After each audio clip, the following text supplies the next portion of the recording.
The Last Times, 4000 AD. The year was 4000 AD, and the Earth was no longer the blue planet that humanity once called home. The oceans had grown red with fire from the skies, the air trembled with storms that never ended, and mountains cracked like dry bread.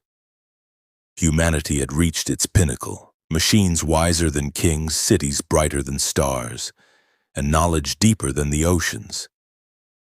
Yet in their greatness, they forgot humility. The sun itself began to flicker like a dying flame. Day and night twisted into endless twilight. The moon hung shattered, torn apart by centuries of war and hunger for power. Across the skies came signs no man could deny. Stars fell like showers of arrows. Rivers boiled in silence. Shadows walked upon the earth, though no light remained to cast them. The final gathering. In the ruins of what was once Jerusalem, rebuilt 1,000 times and fallen again, people gathered. Nations no longer mattered. No armies, no kings, no presidents, no emperors. Only the desperate and the faithful. Old scrolls preserved against the ages were read aloud. Ancient prophecies, forgotten by the wise but remembered by the humble, echoed through the air. They spoke of a time when the heavens would be torn open and the true king would return. The opening of the sky. Then it happened. The sky split like glass, a wound of light across the universe. Out of the rift came a sound like a trumpet, not made by any hand but by eternity itself. The earth shook. Graves cracked open. Seas fled from the land, and from the heavens upon a white horse brighter than lightning descended the Son of Man. His eyes burned with justice. His voice was thunder and mercy together. The proud fell to their knees. The wicked tried to hide, but no mountain could cover them. The faithful lifted their hands, their faces shining with tears. The last judgment all time ceased. Past, present, and future became one moment. Books were opened, not of paper, but of hearts. Every deed, every secret, every silence was revealed.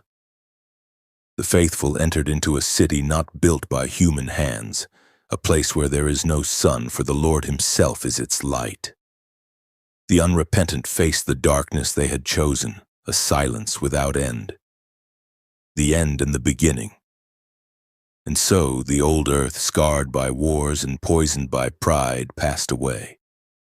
But in its place was born a new heaven and a new earth, where rivers flowed clear as crystal and life sang without end. The year was no longer 4000 AD. It was the first dawn of eternity.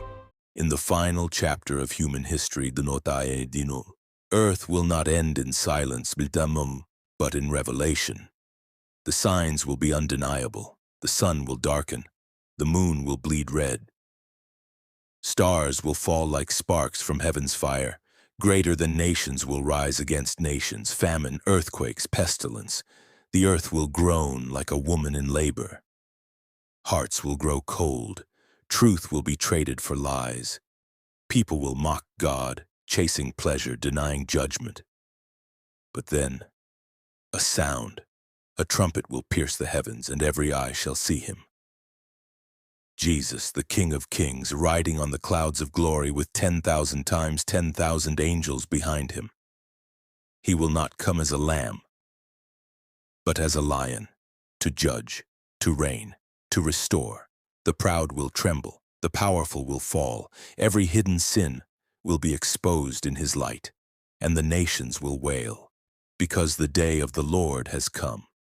But to the faithful, to those who kept oil in their lamps, who watched, who waited, who did not bow to the beast, he will gather them as a shepherd gathers his sheep. He will wipe every tear from their eyes. There shall be no more death, no more sorrow, no more pain. Behold, a new heaven and a new earth, for the old has passed away. The new Jerusalem, shining like a bride, will descend from heaven, and God will dwell with man. No more night, no more curse. The river of life will flow, and the tree of life will bloom once more. This is not the end. This is the beginning of forever. The kingdoms of this world have become the kingdom of our Lord and of his Christ, and he shall reign forever and ever.